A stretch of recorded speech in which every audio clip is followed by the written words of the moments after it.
I'm Josh Christensen. I'm Kristin Toussaint. And this is Most Innovative Companies.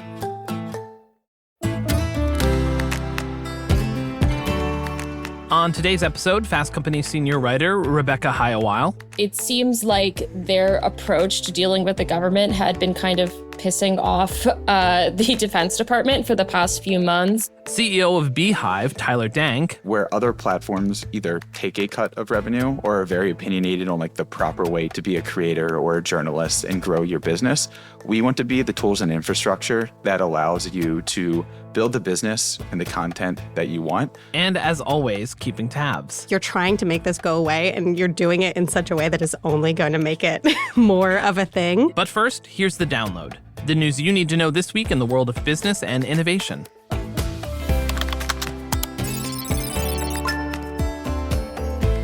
The U.S. military action in Iran has already led to more than 1,000 casualties and, of course, puts the lives of many more people in the region in danger. Along with that human cost, the conflict could have an immense impact on economies and businesses around the world, including in the U.S. There are still a lot of unknowns, particularly around how long this conflict will continue, but we're already seeing some effects. Iran has shut down the Strait of Hormuz, through which a fifth of global oil production moves, causing oil prices to rise. The stock market fell sharply right after the conflict began, but rebounded on Monday. You literally just filed a story. I did just file a story.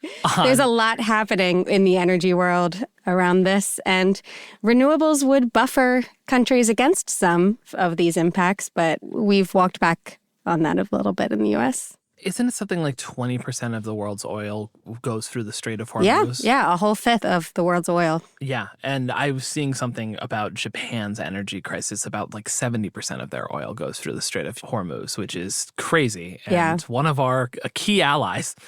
So that's great. Well, to make matters even darker, apparently betting on war and death is a thing now. Both Polymarket and Kalshi had event contracts users could bet on for the ouster of Ayatollah Ali Khamenei, and have received some criticism for it, as you'd expect, especially after some suspiciously timed large bets. On Polymarket, one trader with the username MAGAMyMan, I'm assuming that's how you pronounce it, it's just those words pushed together. Anyways, they netted about $195,000 by betting that the U.S. would strike Iran by February 28th. And they scored another $123,000 when they wagered that the Ayatollah would be ousted from power just before Israeli strikes killed Khamenei on Saturday. Polymarket, in response, said, quote, "The promise of prediction markets is to harness the wisdom of the crowd to create accurate, unbiased forecasts for the most important events to society." Meanwhile, Kalshi paused the market after Khamenei's death and reimbursed all fees. Something's got to be done about prediction markets. That's a lot. That's a lot. I'm pretty sure most of us in society can agree that we shouldn't be able to bet on war. Yeah. That seems like not a hot take at all. Nope. In other tech news, Apple launched a new laptop this week, the low-cost MacBook Neo, which starts at just $599. The 13-inch laptop is the first from Apple to use a smartphone processor running on an iPhone A18 Pro chip. Apple did raise prices on its MacBook Air and MacBook Pro due to the global memory shortage, but also increased base storage capacities for those products. The new lineup of laptops goes on sale next week, and the Neo in particular might give Apple an edge in a laptop market that faces rising memory chip costs and component shortages. What I'm seeing is this is really geared towards the education market as well. Yeah, I assume a Chromebook competitor. Yeah, Chromebooks got elementary schools on lock, apparently, at least according to my teacher family members. It's all Chromebooks. I mostly use my laptop for Teams and running Chrome. I used to do a lot more editing. I still do some editing, but I fortunately don't have to do as much. I still can't get behind going back to 8 gigs of RAM. But $599. It's a pretty good price. Target's Q4 earnings are out, and the results came in below expectations, which shouldn't be a surprise to anyone. Net sales came at $30.45 billion, and net earnings at $1.04 billion, both lower than Q4 results the year prior. Despite these so-so earnings, shares in the company are rising. This most likely is due to confidence in new CEO Michael Fidelki's growth plan, which he announced to investors. Fidelki said that the company was focused on its, quote, next chapter of growth, rooted in strengthening our merchandising authority, delivering an elevated and differentiated shopping experience, advancing our use of technology, and continuing to serve and invest in our team and communities, end quote. Crypto is having its moment again. Bitcoin and cryptocurrencies generally have had a bad 2026 so far, but this week they rebounded. As of Wednesday, Bitcoin was up 4.4% to $70,896. Ethereum also increased by 3.1% in the past 24 hours. There are a few factors at play. For one, Trump railed against America's big banks and declared his support for digital assets in a Truth Social post on Tuesday. The Middle East conflict may also be pushing investors to look for alternative or safe haven assets while the conflict flattens equity stocks. Speaking of safe haven assets, gold is up and silver is down this week. Oh, all my gold that's sitting right, in a bank somewhere. Man, the people who have gold investments, like actual, like, there's those people, right? Have you ever met someone? Like, there's got to be people that are like... They sell gold at Costco. What? They sell gold bars at Costco. That can't be real. It is real. They have. I'm gonna make sure. It's right next to the $1.49 hot dog and soda combo. 1 ounce gold bar, Costco. I don't know. Right. I don't know how much, but if you want to invest in some if gold, you're looking to invest in gold, head on to your local Costco. Oh my God! And that's the news you need to know today. So, Kristin, how many unread newsletters are in your inbox? Oh, so many. I am sort of ashamed. I recently went through my personal Gmail and I had like 20,000 unreads or something. I'm not an inbox zero person. Me neither. But what I did was I put all my newsletters into their own separate folders. That way it would at least be out of my main inbox. I literally had to start a new Gmail recently. I was like, I need a spam Gmail, which is now the Gmail that I used to have. And I'm like, I started a new Gmail and I'm trying to transfer over all like my important correspondence and trying very hard not to sign up for anything new on that email I know, address. but I love seeing what people write. Like, I love keeping them around in my inbox to check. Oh, but me there's too. Just so many. Do you have a favorite? Options. Do you have like a newsletter, a Substack, or a Beehiiv newsletter that's like your go-to? I mean, there's a writer named Alicia Kennedy. I've interviewed her for Fast Company before, and she does a great newsletter about food, and she writes a lot about you don't need to eat meat and these sort of global food and climate food things. So that's always a good one. And she includes a lot of recipes. So I want to save all of those. Yeah. Yeah. No, I do have some cooking blogs and newsletters that I get, but I think Feed Me, Emily Sundberg's newsletter is my go-to one. But we're talking about this because later in today's episode, Kristin interviews Tyler Denk, who's the CEO of Beehiiv. And now consider that all a very light and less complicated introduction to an episode that's going to take a quick turn into a fairly dark and odd story. So, a standoff between Anthropic and the Pentagon came to a head last Friday, resulting in President Trump ordering the federal government to cut ties with the AI company. If you somehow missed this news, here is a quick overview. Anthropic had been awarded a contract last year to work with the military, but there are certain ethical guardrails they wanted to keep in place. They didn't want Claude used for mass surveillance of Americans or used in autonomous weapons. Well, the Pentagon and Secretary Pete Hegseth did not like that and gave a deadline of last Friday for CEO Dario Amodei to change his mind. Amodei did not budge, so here we are. Fast Company senior writer Rebecca Heilweil has been covering this story for us and joined Kristin and I to break down how we got here, what the fallout has been, and what this means for the military use of generative AI going forward.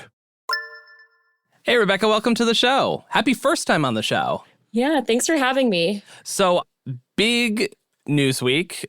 I guess to start, I want to just have a really broad overview of kind of what we're talking about. Can you explain how our government, particularly our military, is using AI, like just in the broadest 101 terms? Yeah, in the broadest terms, the military in a lot of ways is using AI in a lot of the same ways we are, in that it's showing up everywhere. It's showing up in productivity tools. It's showing up in random tech platforms. I think there's been a long-standing effort both on the military and civilian side of government to deploy artificial intelligence and just better technology generally across everything. And that's been around for a really long time. Often those technologies are actually behind what we're using on the consumer side because there are a lot stricter requirements. At the same time, though, the military is also the military. So they've also been working for a very long time on really scary, unnerving, dystopian AI tools, the kind of things that we would freak out if you like learned more about how they work. No. Yeah. So it's really hard just because the definition of AI is so vague in a lot of senses. We're just answering a simple question of what are the use cases for the military, but is also really hard to explain. But machine learning, object detection, autonomous vehicles, the military is using all of those things. At the same time, I think what was crazy about earlier this year and also this week is that we are hearing about the same technology that we use on the like LLM chatbots. Claude is also being used in military operations. And I think this was just kind of mentally jarring for a lot of people to learn. You know, I ask Claude tons of really random, boring questions all the time. And it's kind of disturbing to learn that there are military officials also interacting with this tool, doing things that are like very geopolitically significant. You know, it's just crazy. Yeah, I would not expect LLMs to be a primary use case for the military. Well, just speaking about like how we use LLMs, like most of the time I'm just like, hey, ChatGPT, find me a recipe for like piri piri chicken or something like that. Basically using it how we use search. And you had a story that came out on Monday where you had a really striking graph that I'm going to butcher because I don't have it up in front of me. But it was basically like what's uncanny about this is the military using Claude or other LLMs in the same way that we do, which just doesn't feel right. I'm not sure whether I prefer that to the dystopian way you just talked about. My mind's leaning towards, I prefer them using ChatGPT and Claude the way we use it versus some of the darker senses. But yeah, that's very striking and really unnerving about this story in particular. Yeah, there were definitely a lot of memes on the internet that, again, just really dystopian, just like, hey, Claude, like, how do I kill a head of state, right? And that, I think, is not, it's very easy because we use these tools in our day-to-day to imagine that that's what's happening. And obviously, it's very hard to learn about, you know, what I'm sure are the super classified operations and how they work. I think it's important to remember that AI models are like a core technology for reasoning and dealing with data, and the information that these models are using in the Defense Department, or the Department of War, as I'm now supposed to say, is a lot different. Is that our style guide? Do we have to say Department of War now? I don't know. I've been saying Defense Department. Would be news to me. I've been saying Defense Department or the Pentagon to kind of stick to the way things were. Oh, God. But I got a note for our producers when we write the show notes for this episode. Yeah, it's crazy. Yeah, there was that thing with I think the Associated Press, if I'm remembering correctly, about the terminologies. But yeah, I think like it's also a reminder that when we're dealing with AI, there's the AI technology that is sort of doing core reasoning, and the ones we interact with as consumers are collected to the internet or connected to the information we might give it based on our own computers. Obviously, the information that is on a military version of these AI reasoning systems, that data is so different. Yeah. Which means that the outputs and the way it's deployed is also going to be very different. Yeah, and like you said, AI, before generative AI, LLMs like we're talking about, the military has been using or investing in AI for decades and decades now, really since the inception of DARPA, or ARPA as it was called back then. Can you talk a little bit more about GenAI.mil? Because that's its kind of own proprietary. What is that? So my understanding of that, and it's again, it's like everything that's in the military is sort of closed off, but it is supposed to be like a generative AI resource within the government or within the military. It's not dissimilar from what I understand to like similar efforts that are taking place on the civilian side of government. For instance, there's like an effort called USAI, which is supposed to give access to AI models for like every federal agency, like Department of Homeland Security, the Treasury Department, to just access a host of AI models, including commercial AI models that you might encounter every day, like Llama or this week Claude or, Gemini or things like that. So let's talk about the Claude of it all and the backlash here. So Trump lashed out at Anthropic on Friday, ordering the federal government to stop using all Anthropic products and even declare the company a supply chain risk, a so-called supply chain risk, which is a designation usually reserved for companies from rival nations, not American ones. I'm thinking of I think Huawei was one that has been talked about that way. So why is that so significant? And what does it mean to be labeled a supply chain risk? Yeah, this is a huge threat in the world of government tech. It's exactly what it sounds like. If you work with the Pentagon, you work with military agencies as a company, and you're internally using Anthropic products for your own stuff that you might be selling to the government, this means that you basically have to clear house in terms of your own reliance on this AI models. It's a huge threat. So one thing that's interesting, for instance, is Palantir uses, from what I understand, uses AI models from Anthropic internally. It's also a huge Department of Defense contractor. If you're Palantir and you're selling tons of, stuff to the US government, and the US government is saying, we think Anthropic is so dangerous, you can't have it in our supply chain, that means that you presumably have to start scaling back your use of it. I think before this designation came out, there was actually a correspondence sent to some other military contractors saying you need to start analyzing whether you're using Anthropic internally as sort of a way to prove that this threat wasn't just bluster, it was a real threat. And indeed, I guess it was. So when Trump made this statement against Anthropic, he called it a radical left woke company.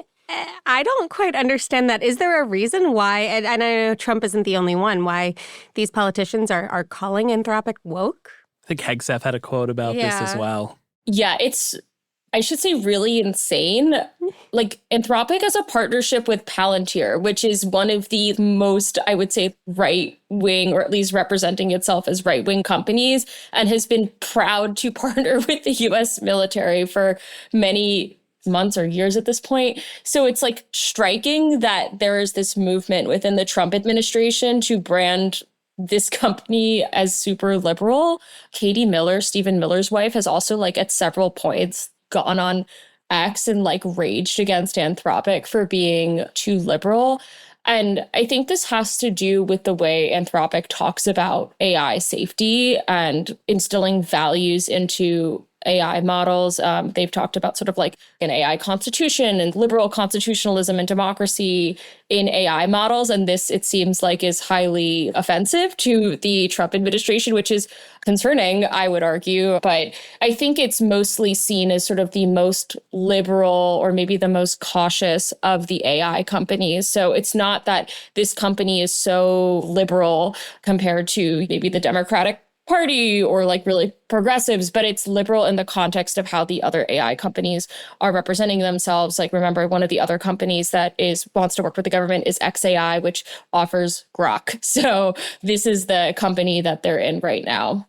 So how did Anthropic get here? I think we've talked about this from the military perspective. Let's shift the POV to Dario Amodei. Yeah, so in the broadest sense, they got there because Anthropic has sort of represented itself in terms of attracting AI talent as the premier place to work. If you care about AI safety, you care about sort of the intellectual and ethical issues associated with artificial intelligence. Nearer term, it seems like their approach to dealing with the government had been kind of pissing off the Defense Department for the past few months, and there was sort of lingering frustrations with them.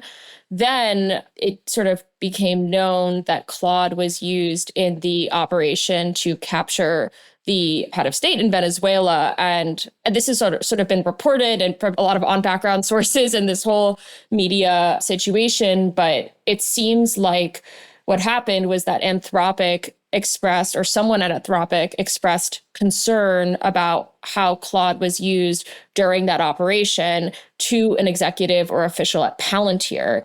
Palantir, which is a very loyal government contractor, then reported that back to the Defense Department, which spewed the whole cycle that we're seeing now playing out publicly. So that's sort of like the near-term story of how that happened. And in various cases, like Anthropic's tried to like walk back certain things, it seems like, and defend other things. And it's been highly confusing. But I think that's the general version of how this went out. When you say Anthropic has these safety concerns or is sort of focused on AI safety, what does that mean for the military specifically? Like, what ways would the military sort of want to use this that Anthropic is saying, like, no? So there are two main points that Anthropic expressed concern about. One is they want limits on the military's ability to use AI to conduct mass surveillance of Americans, which is something that if you imagine these powerful AI models being given access to all these internal databases and all this consumer data that formerly, were just like in different banks, but now can kind of be ingested together, it would become really easy to ask Claude to create a surveillance state essentially with access to that data. So they want the Defense Department to say they won't do that. And they also want strong limits on the use of autonomous weapons. It's really hard to imagine what this looks like, from not on a battlefield or how this would play out, but they don't want these AI systems being able to decide to like shoot someone or drop a bomb or do really in the world consequential military actions, and they want limits on that. Autonomous weaponry has actually been like a major concern in the AI safety space because that, it's just like unprecedented. Do you want ChatGPT like controlling a weapon? I personally think that's kind of terrifying and really scary. This is coming off the heels of like the OpenClaw agent bots, which I believe OpenAI acquired that technology, correct? I think they hired the guy. Or they hired. It was like an acqui-hire or something like that. Yeah. But nonetheless, we've seen like how that has just wreaked havoc on inboxes from like one of the Meta executives had like let it run rampant. Now just imagine that coupled with autonomous weapons. Hopefully, we wouldn't be that stupid, but I'm not going to put anything past this administration. And the AI that wrote that vindictive post about the guy who wouldn't let his code be used, remember? Yeah. So it's like already sort of showing this vindictive backlash. Yeah, that's a little terrifying. And then there's Grok, Becca Hitler itself. Yeah, it's really disturbing. I think that it's like a fight about power and who decides the terms of technology. Is it the government or is it a tech company? But it's alarming that we're given the impression in public that this is something that military officials want to at least retain the power to do. That's the impression that at least I have, and that just seems really terrifying. The military, U.S. military, has really kind of for a long time been, I mean, less so in recent years because of, funding and other things, but has been on the cutting edge of technology. I mean, we've talked a little bit about ARPA/DARPA. The internet itself came out of the DoD essentially back in the 70s, and then the ARPA project writ large. So it's not like terribly surprising that the military is adopting and using this technology aggressively. But with that comes the need for regulation, which has gotten a lot of traction recently. Bernie Sanders railing against data centers and stuff more on the commercial side. But what are lawmakers saying? Let's imagine Congress has power for a second. What are lawmakers saying about this? I should say, generally, there has not been a lot of movement to just regulate frontier AI models, even in the first place. There's a whole separate fight brewing about whether states should have the ability to regulate AI because the federal government is seemingly uninterested in doing that. I think that the reaction from lawmakers has actually been kind of quiet. We heard from Mark Warner, and he's talked about this, and there have been AI advisors and tech advisors who previously worked for the government who have expressed real concern about how this is playing out. I actually spoke with Alex Borres, who is running for Congress in one of New York's districts, and he's an interesting one because he's a former Palantir employee who's now publicly criticizing Palantir and is trying to represent himself as running on a platform of regulating AI. And he was like, this is a huge turnoff to any tech company that wants to work with the government. Why would you sell the government technology if they're going to treat you like this? And it's not like government contracts are like even the majority of sales for these companies. I talked last week with the head of government sales for OpenAI, and he's like, yeah, it's barely material. Like they're doing it because it's supposed to have like advantages to them. And this just seems like a big red flag for working with the government for a lot of future tech companies. I think in terms of the lawmakers, they've just kind of been somewhat saying something. I think there was like a proposal for some legislation about this, but I would be really surprised if anything happened with them, given how little they've done in the past. So let's talk about that deal with OpenAI just briefly. Are there concerns around OpenAI's approach to AI guardrails as compared to Anthropic's? I believe Sam Altman, when he announced the deal, was basically like those two main problems that you mentioned earlier, autonomous weapons and mass surveillance. Sam Altman said ostensibly, we aren't doing that with the government as well. Is that true? And what are the kind of broader points of the deal? I feel like there's definitely an opportunity for someone to profile all the attorneys at these companies who are reading over these Defense Department contracts and all this like AI legalese. But they did come out publicly that they had come to an agreement. They've sort of said that they think that Anthropic should get the same terms that they did. But there's also been pushback since that agreement was announced that what OpenAI agreed to wasn't strong enough. And since that happened, like Sam Altman has been like posting on X what the internal discussions over this agreement look like in public, because there's so much concern that OpenAI like didn't really get as strong of a deal as maybe these issues require. And then I think yesterday he came out with another post that was like, actually, we're going to like amend the deal and add more language to like make it even stronger. This is, again, extremely crazy. We have like Defense Department AI contracts being negotiated and then publicly like talked about on X as they're like seemingly not good enough. It's a crazy time. So if OpenAI was sort of able to come to this agreement, why wasn't Anthropic? Or like, what is the difference between the deal that they signed and Anthropic wouldn't? Yeah, I think that if they come to the deal, like according to the terms that Anthropic wanted, there doesn't seem to be a real difference. It's going to be a giant open question for the Defense Department. Yeah, I imagine so much of that is just a black box to us anyway. Like we don't know. And also this government has a tendency to be a little bit fickle about its relations. So it might act one way towards one company and another to another. So this fight is happening, of course, during the U.S.'s operations in Iran, potentially a protracted war in Iran. Publications like the Wall Street Journal and Axios reported that the U.S. was using Anthropic's AI in its strikes against Iran. We've talked about this with the past actions in Venezuela, which also, side note, was called Operation Midnight Hammer. And this operation was called Epic Fury. There's a Jeff Beer branding story about operations that I think we should do because, like, and how that's tied up into the manosphere and toxic masculinity. Woke 2.0 operation names are going to be crazy. Yeah. It's like, or AI consulted operation names, right? God, like, yes. Right? Like, yeah. ChatGPT, what do I call this strike? Oh, my God. Anyway, So back to the war. You've reported over the last few weeks about the surprising reason why it would be so hard for the military to disentangle itself from Anthropic. And that has to do with its relationship with another company we've talked about quite a bit, Palantir. Can you explain that relationship and why can't the government just ditch Anthropic and pair Palantir with another AI company?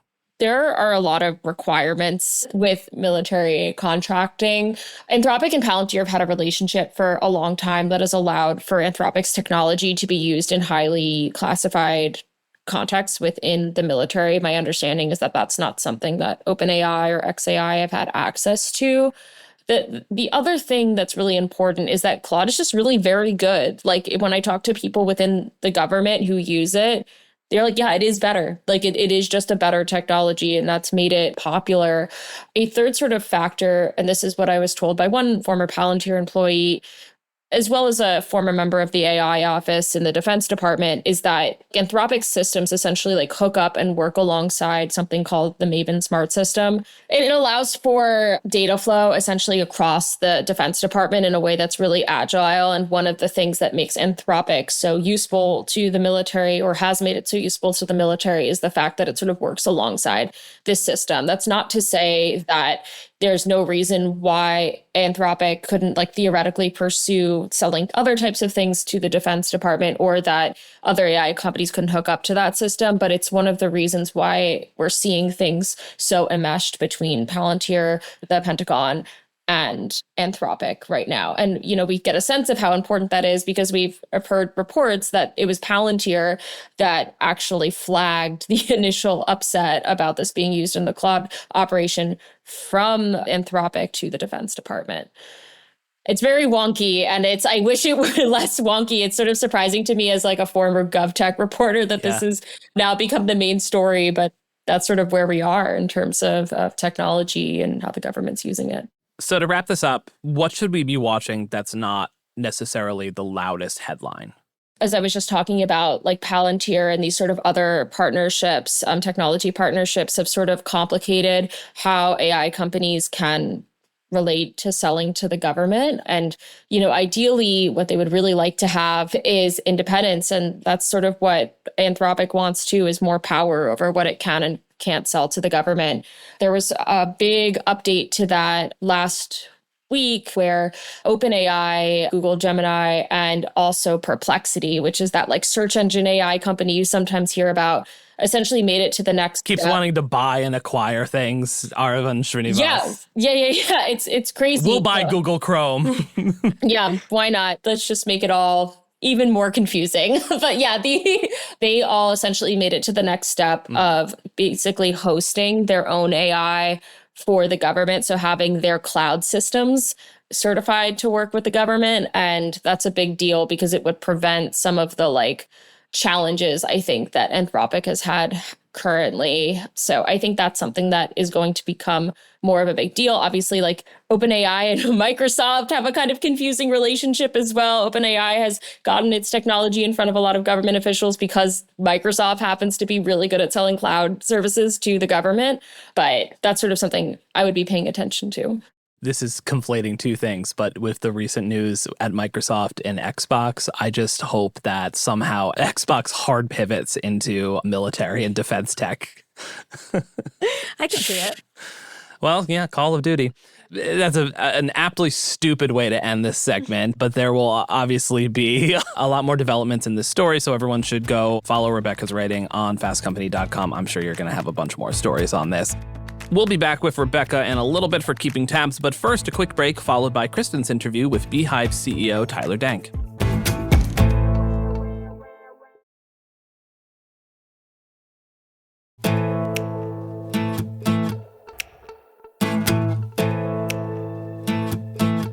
So if you're like me, you probably have an inbox full of newsletters. As the newsletter boom continues, it seems like there's endless options for how to get stories, cultural commentary, essays, basically any kind of writing you can imagine right there in your inbox.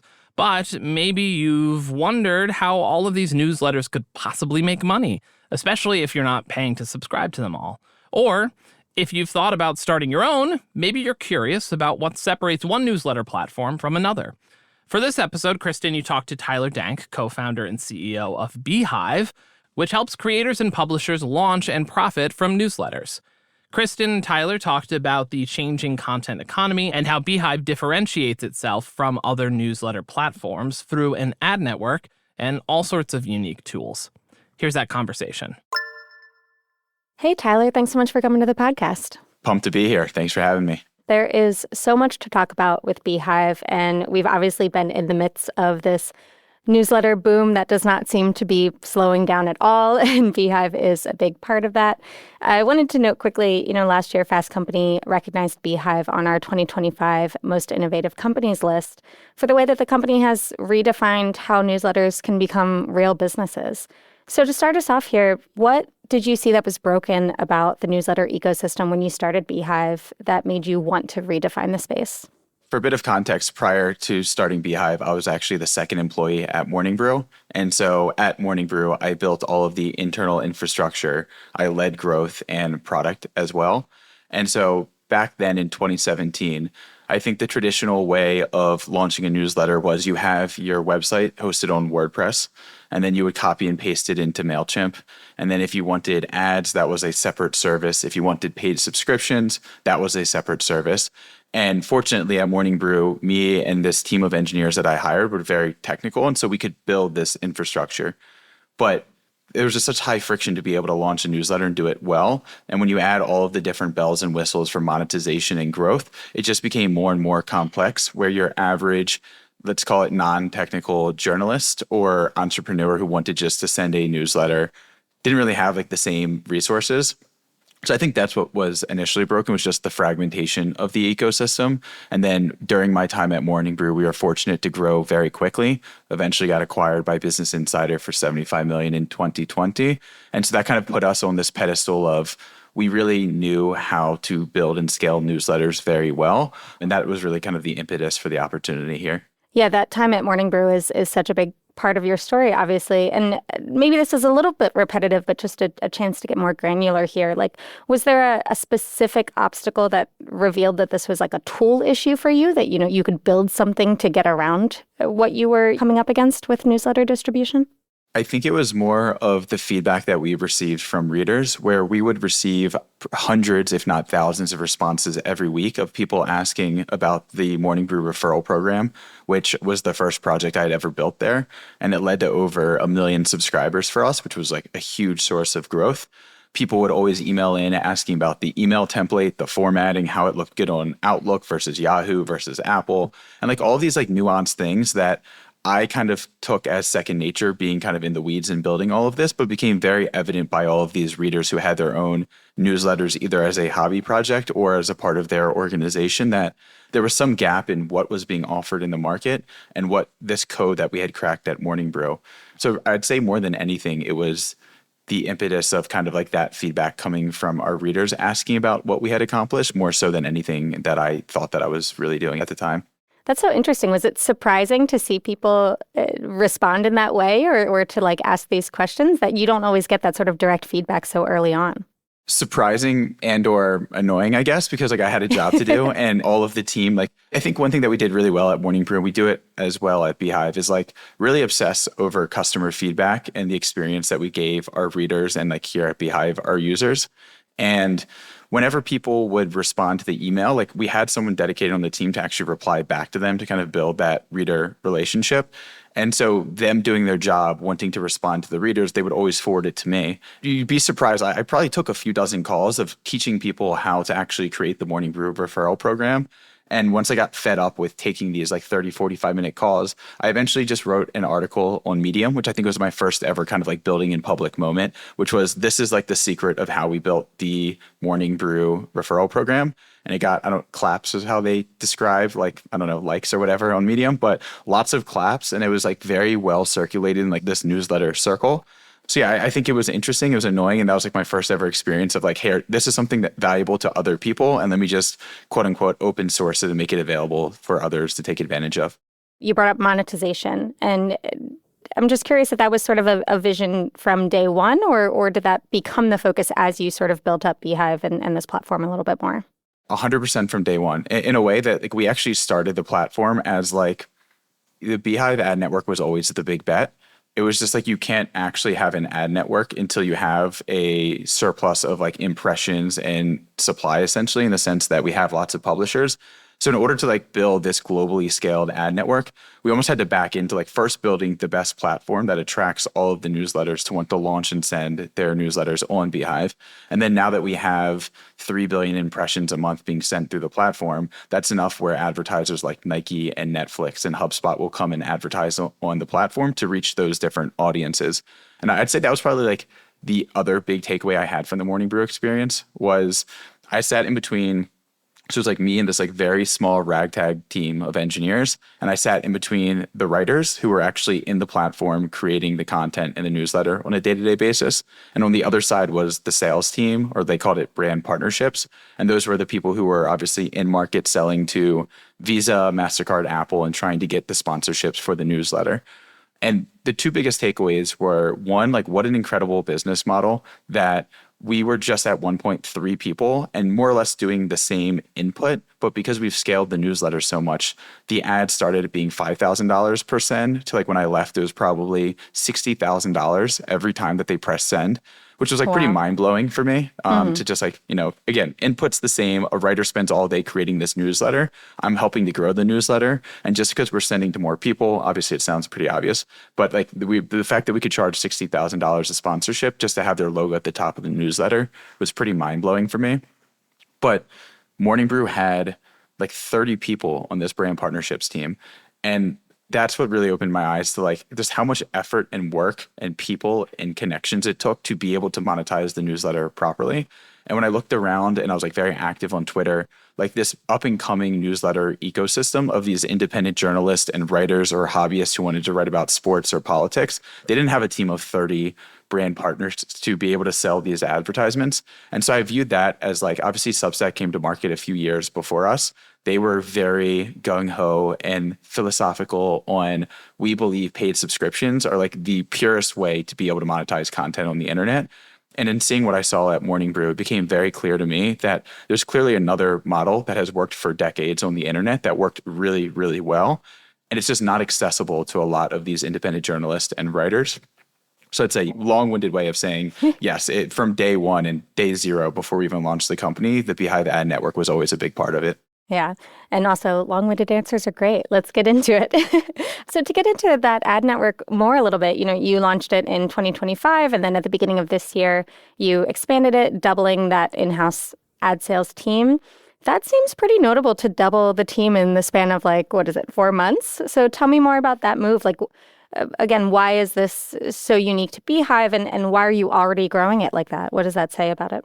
Yeah, I mean, we've seen tremendous success on both sides, right? I think people forget that most people haven't made money on the internet. It's like a very magical feeling when you can actually create content, especially about something that you love and care about, and you get paid for doing it. And again, going back to the example with Morning Brew, it was just like not tenable for a lot of people. And it didn't make sense. If you write about sports because you're super passionate about sports, it's a totally different muscle to write and create content than to sell brand partnerships and go to Reebok and Nike and tell them why they should be sponsoring your newsletter. And so I think philosophically, we've always taken the stance that we are unopinionated on how our users make money. We don't take a cut of revenue from paid subscriptions. We recently launched a digital product feature where you can sell ebooks and templates, and we don't take a cut of any revenue that you generate. And then the ad network is just net new incremental revenue that a lot of these people never had access to. And where other platforms either take a cut of revenue or are very opinionated on like the proper way to be a creator or a journalist and grow your business, we want to be the tools and infrastructure that allows you to build the business and the content that you want. And whether it's affiliates or paid subscriptions or ads or digital products, like we believe we're best in class at product. And we believe that philosophically, the way that we stand in our ethos allows the most flexibility for our users to succeed.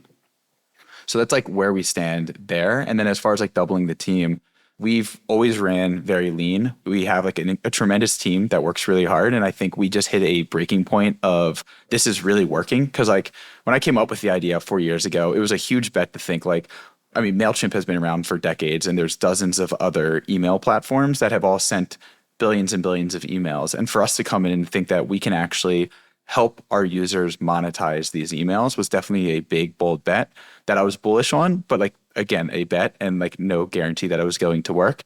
And fortunately, over the past 12 months, we've been able to prove that there is crazy high demand from publishers to get premium sponsors into their newsletter. And the advertisers, which is probably like the most important part, are having tremendous success. The way that I view it is, if you wanted to get in front of an audience interested in business and finance, you could go to Morning Brew. It's going to cost you $60,000 and like maybe it works, but then you have to wait for their next available slot 3 months in the future, pay another $60,000. So then you kind of work down your list as a brand marketer to what newsletters are like Morning Brew that I can also sponsor. And like now you're doing outreach, you have to go back and forth on negotiating. You have to figure out if you trust their data and the quality of their audience. And so we solved that problem by saying, if you want women in their 30s interested in sports and athleisure. We have thousands of newsletters that reach that precise audience, and we can do it at scale. And so I think advertisers and brands have definitely enjoyed the additional option to advertise in newsletters like this. So you're appealing to both ends there to try to make it sort of as seamless as possible, it sounds like. Which is really hard. Any founder will tell you, like, a two-sided marketplace is incredibly difficult to do because inevitably there's always either supply issues where we have not enough newsletters in a certain category, or demand issues where there's not enough advertisers to fill the supply, and vice versa. And so we're constantly balancing that, but we've been ping-ponging back and forth from supply and demand issues for the past 12 months, and they're growing it to over $1 million a month in revenue. So it's working and it's difficult, but I think the big picture is it's wanted by advertisers and it's wanted by publishers. I know you don't have a crystal ball, but just, with the ad network already growing like this, what do you see for the next year in terms of that a little bit, or what do you hope for? How it works is obviously we have tons and tons of first-party data. We have a machine learning team. We have the ability to say, here are these advertisers, here are tens of thousands of publishers. What are the best matches that we can make? And now every Sunday, publishers wake up with an email from us that tells them, here are the opportunities that you will have for this week. What we are shifting to is like a more on-demand, real-time model where as a publisher, you can log in and at any given time, you can see the 10 best opportunities for you. So increases choice and flexibility. It makes it more real-time. So it's like one of the big updates that we're going to be launching soon. And then the other thing is like we've invested a ton in advertising tools. And so we aren't just like newsletter buys. We have like a Beehiiv ad pixel that tracks conversion. We have an advertiser dashboard that goes into like real-time performance. We have this machine learning team that's constantly optimizing. And so you could see a world, which is like what I've always painted as like the North Star, is we want to be the Facebook ad manager for email. And obviously Facebook ad manager, anyone who's used it or is familiar or has done growth in any company knows that it's a large amount of dollars go into Meta. And it's because their ad tech is so exceptionally good and they've built such a great advertiser experience. And so you can see us shifting to a world where we have more tech and dashboards that look more like a Facebook ad manager and eventually would be self-serve. So today, people come in through our team. It's a lot of hand-holding before getting the campaign live. For us to really scale this where we want, it's a totally self-serve ad environment. And we're excited to eventually bring that to market later this year. Beehiiv has called itself an operating system for the content economy, more than just a publishing tool. Really quick there's something interesting about that phrase, the content economy and not the creator economy, which seems like an intentional choice. What is that distinction to you? Yeah, it's a great question because, the creator economy is the more well-known term. But we also serve publishers like TechCrunch, Time, Newsweek, and like very large established publishers who I don't think would consider themselves a part of the creator economy. And so we're almost like taking a step back and being a bit more abstract. And like, if we can serve one creators extremely well, everyone from Colin and Samir to Cody Sanchez to Sean Puri, like we can do that better than anyone in the market.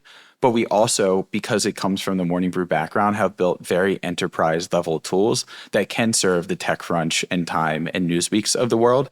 And so like, where does that place you? Because it's not solely in the creator economy.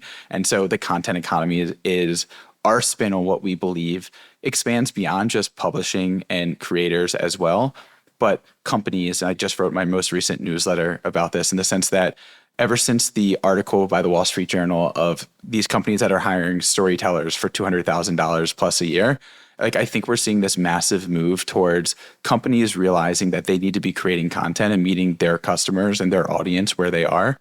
And owned media, newsletters being one of those forms of media, is like one of those levers.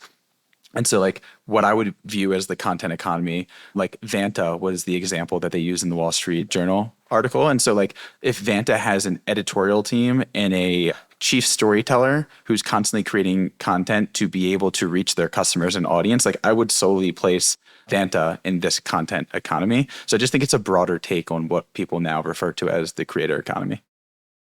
Yeah.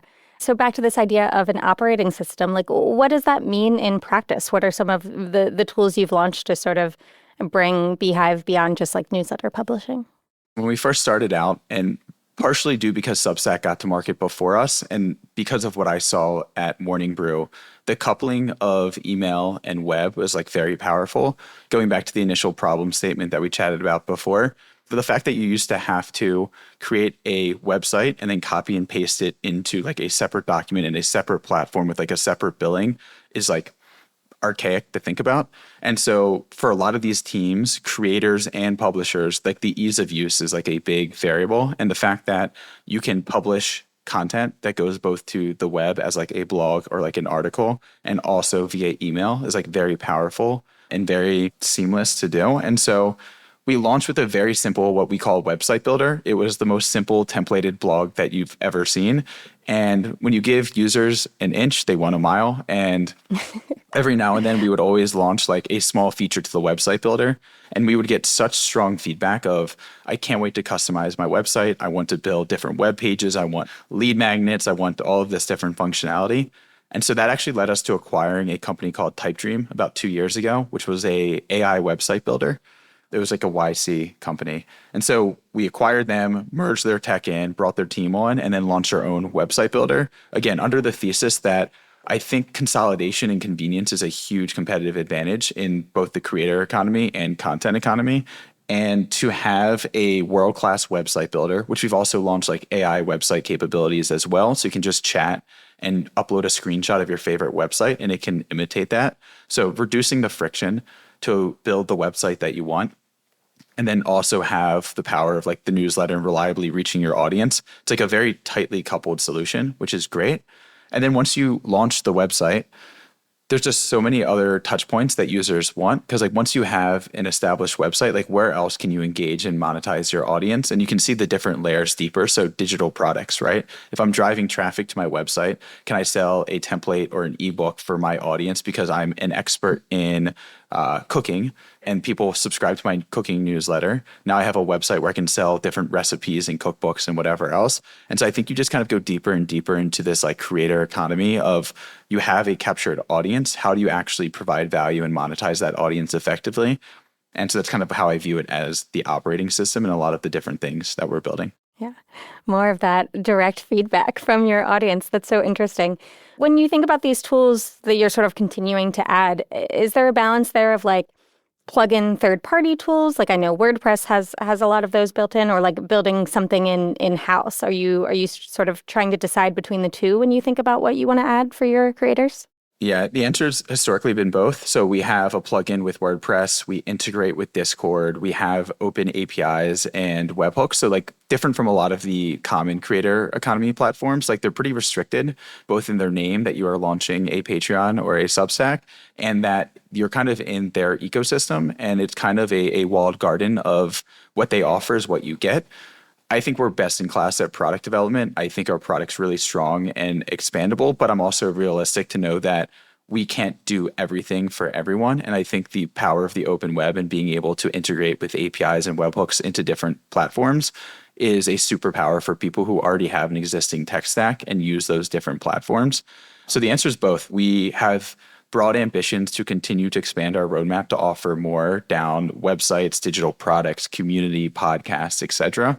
But we also play nicely with every third-party platform and want to integrate. Again, I think it matches our ethos and philosophy around being unopinionated in how we serve our users. As long as we're putting them in the best position to succeed, that's really what matters for us. That walled garden concept is sort of interesting alongside that consolidation aspect that you talk about. And you've talked about this consolidation happening in the creator space a lot. How is Beehiiv sort of adjusting to that? Or how do you make sure Beehiiv isn't this walled garden itself to its creators? Again, I think convenience and consolidation is a massive competitive advantage. And I think we want to be able to provide the convenience of offering these different features and functionality to anyone who uses the platform at an extremely affordable price. And the fact that we have consolidated website and newsletter and automations and digital products, like we're seeing it now in real time. We have hundreds of people reaching out saying that they've canceled their link in bio platform and their course platform and their digital, because like they can consolidate. So they're saving money. It's simpler to use. It's like, we want to continue to encourage that. And I do think that is how we win in this industry. But again, I think we can't build everything. Maybe with AI, it's making it easier and easier to get closer to building more and more, at least faster. But we'll never be able to cover all of the different unique edge cases. I think that's probably the hardest part about my job is creators are so creative and there's so many different business models and there's so many different things that they're building that no matter how flexible and expansive we make our software, there's always someone finding a way to break it or do something that they want to do that we never thought was possible or like what we initially intended to offer. And so because of that, like I think we have to offer APIs and webhooks and play nicely with third-party platforms. So like I don't think we'll ever be a walled garden. I think it goes against everything that we stand for. And I think it's like an incorrect business decision in general. Is there an example that comes to mind that you can share of sort of a way that you've had to make something that you didn't expect to make or respond to something from a user that you didn't anticipate? Like every day. Like we offer paid subscriptions, and the way that we initially thought about paid subscriptions is like how you would think of most paid newsletters, where you have normal content that goes out to free readers and then paid readers get either extra content or an extra newsletter or some other benefit. But like what creators and publishers are offering as those extra paid benefits goes far beyond content now. Sometimes it's like an exclusive Discord community. Sometimes it's like a live webinar that they host every month. Sometimes it's like an IRL event that you can come to if you're a paying member. And so like people will do stuff like that and ask if we have like a ticketing system so they can do these live events and manage it only for paying readers. And so like I think as we continue to expand the aperture of what's possible in the platform, again, there's not a one size fits all in the creator or content economy. And so I think people are always looking for ways to better serve their audience. And we are admittedly reactive to a lot of that. But I think our competitive advantage is we move quicker than most people or definitely most people in our industry.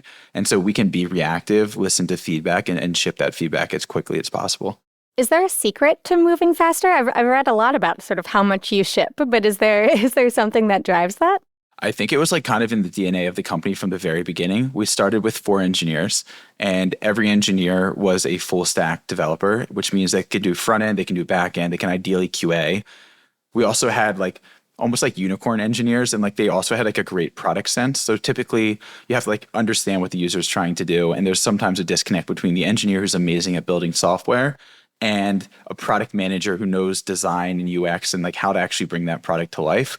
And we've been very fortunate that both like all of my co-founders and our early team of engineers kind of had that special like product sense and design sense and a full stack engineer, which is like pretty rare, I'd say.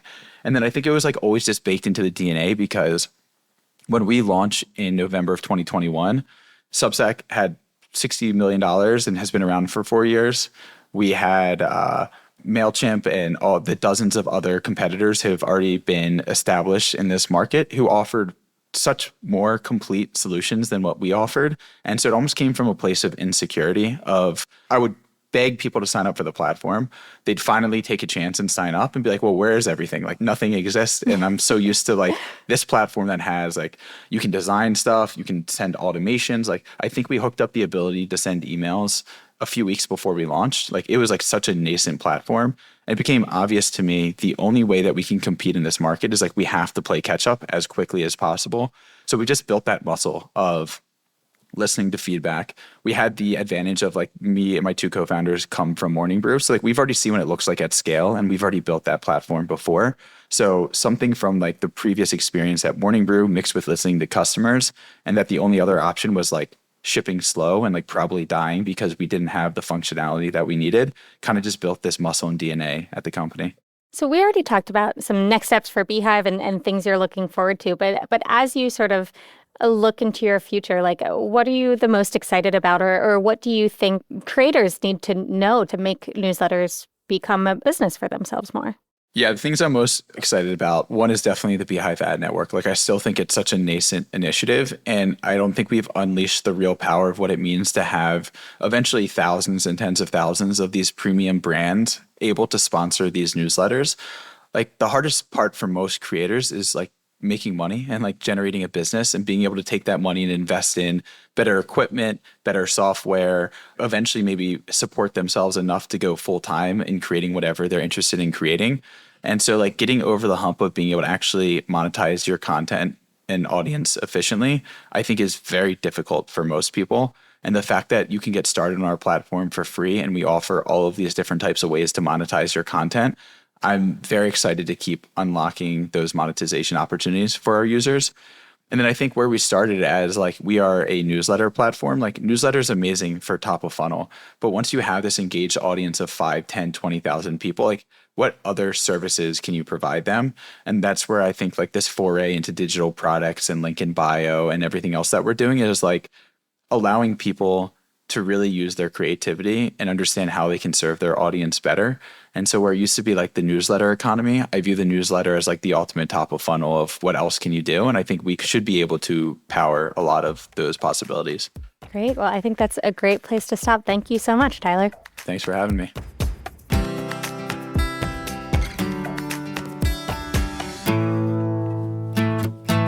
Okay, we're back with Rebecca, and it's time to wrap up the show with Keeping Tabs. This is where each one of us shares a story, trend, or piece of pop culture we're following right now, business or otherwise. So, Rebecca, your first Keeping Tabs, your inaugural episode on MIC is wild to be talking about like war and defense tech. I hope you have something like suitably silly for this Keeping Tabs. If not, though, I understand. But I'm hoping we can hit like the furthest away from what you came on the show to talk about. Oh my God. I had two in mind. The first was like, I'm going to defend the Wuthering Heights movie. Yes, that one. Which Let's came do it. out. Okay. Yeah, the other one was going to be like, seems like we're giving up on space. But now that's, after the first conversation, no, forget about that. Wuthering Heights. Yeah, exactly. Jacob Elordi is 7 feet tall. Okay, yeah, this is what I would say. I saw the Frankenstein movie with him, and then I saw this, and like, I do think that in some sense, and this is maybe ignorant because I have never read the original Emily Bronte book, so this is like the only cognitive association I have with Wuthering Heights as a story, but it does feel like he's kind of playing the same character in both Frankenstein and Wuthering Heights, and like, maybe I that's love just that. because like, Sexier and yeah, it's just like, they're obviously really into the fact that he's extremely tall. Like, this is something that they're really leaning in. And in both, he's sort of like briefly in like a very cold seeming European house in the woods in both. So I kind of was like, maybe he's just like doubled up on the prep. But I have not looked too deeply into like, there's like the movie rating site that I always forget the name of. Letterboxd, yeah. Like I saw like one on Letterboxd that I saw like people were like shitting on this movie. And I was just like, no, it was good. Like people are being too intense about movies. It was fun to watch. It was good. They made a big deal about the Charlie XCX songs, and there were like some, but generally really fun. Margot Robbie was awesome. It's a good movie. That's my submission.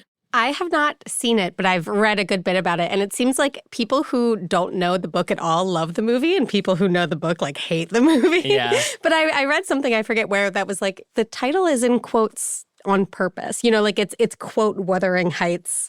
The movie title is in quotations, and they're like, that's the point, guys. Like, it's not supposed to be sort of a direct translation of the book. It is in quotations. Oh, I see. Yeah. I haven't read the book. I haven't seen the movie. I know very little about it besides like two very hot people are in it. You know how your brain just does random associations with things that like are grouped in the same category, but shouldn't be in the same category? There are three things that are in the same category in my head, and it doesn't make any sense whatsoever. Wuthering Heights, Twin Peaks, and Escape from Witch Mountain. I don't know why. Moody, foggy, maybe. I don't know. The clouds. Woods. Yeah, the woods. Clouds in the woods. For some reason, those three operate in the same area in my mind. The idea of Kyle MacLachlan's Twin Peaks character entering Wuthering Heights is so funny to me. Or Kim Richards entering from Escape from Witch Mountain. Anyways. Kristin, what are you keeping tabs on? That's awesome. I'm keeping tabs. This is somewhat in line with our episode theme, but a little bit more lighthearted. And this is that term microslop, about all of Microsoft's AI and how Microsoft banned the use of this term on its official Microsoft Discord. So like people who are saying the term microslopped are just getting like banned from the Discord and stuff. And it's just such a classic, Streisand effect. Like you're trying to make this go away and you're doing it in such a way that is only going to make it more of a thing. It's the number one way that you can make people use a term is by banning people from using that term. And it's just, I think it'll be really interesting to watch. I mean, there's already so many memes about the term. People were even like replacing the O with a 0 and getting banned for that, like microslop. Oh, yeah. With a 0. But it's just, I'm intrigued to see what they'll do next because it's obviously not going away this term. They can't do anything about it. They just got to live with it. It's in the lexicon now. I agree. On the subject of like Microsoft lexicon, I have been thinking about writing something, but I also strongly feel that like the Teams reaction emoji are just like so creepy. I don't know. So bad. I'm coming from Slack and now they're so bad. They're creepy. They're like uncanny in a way that makes me uncomfortable. And like my strong recommendation to the coders at Microsoft is that they either stop allowing people to use these faces or they get rid of them. I think there's two things with the Microsoft emojis, and it's both their animations. Like none of them are static. That's what I was going to say. Yeah. It's the animation. None of them are static, and so they bounce or react in these weird ways that it's just unsettling. But there's also like not necessarily 3D, but like a silicone mask kind of element to some of these too, where it's like just the shapes and everything. But yeah, I think it really is the animations. There's dimension to it. It does fall into like the uncanny valley in a weird way. Not like exactly. We need a new term for like that's similar to uncanny. Maybe this already exists. The way uncanny valley is like an unsettling piece of, something that because it's so close to human that it's not quite human. There needs to be something that describes like the stuff that's like the AI emojis. Does that exist? Yeah, I'm a big fan of trying to make coin terms happen. I think we should just call it the uncomfortable valley.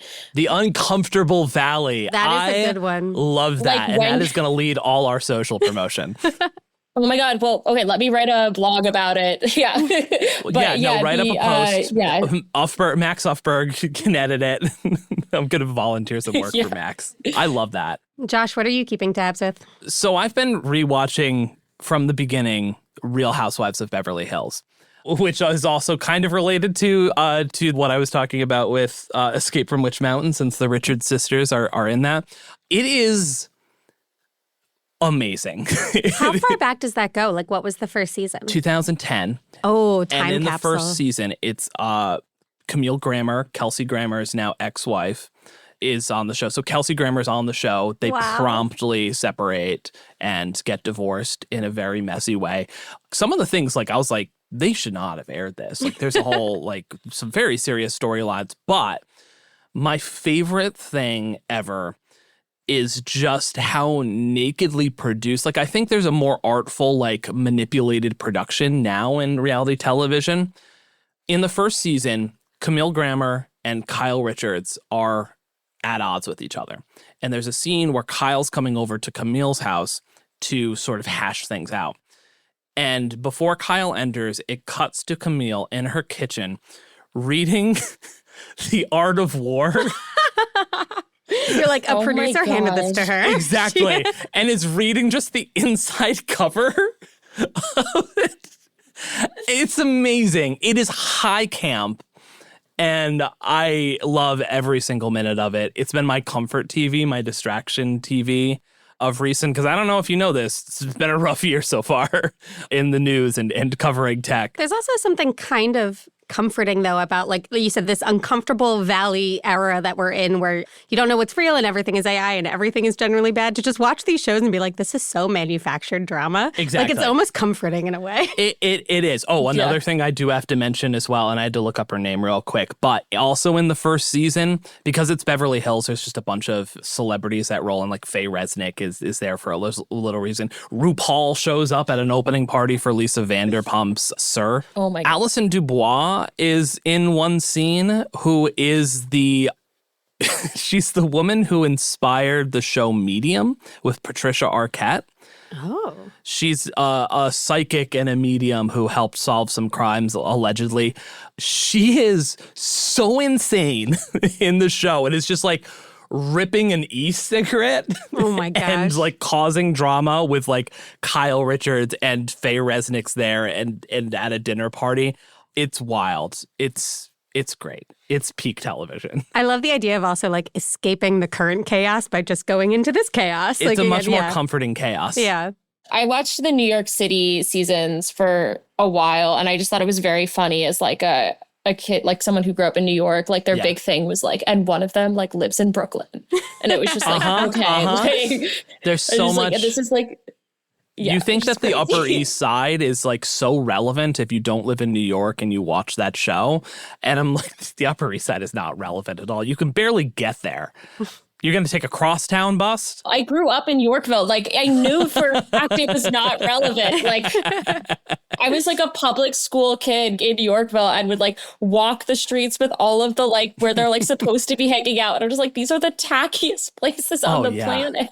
Oh my God. It's crazy. And it's like, Ramona, stop talking about the Upper East Side. Yeah, it's crazy. Oh, anyway. God. That's as good a place as any to end this episode. That's all for Most Innovative Companies. Rebecca, thanks so much for joining us. Thanks for having me.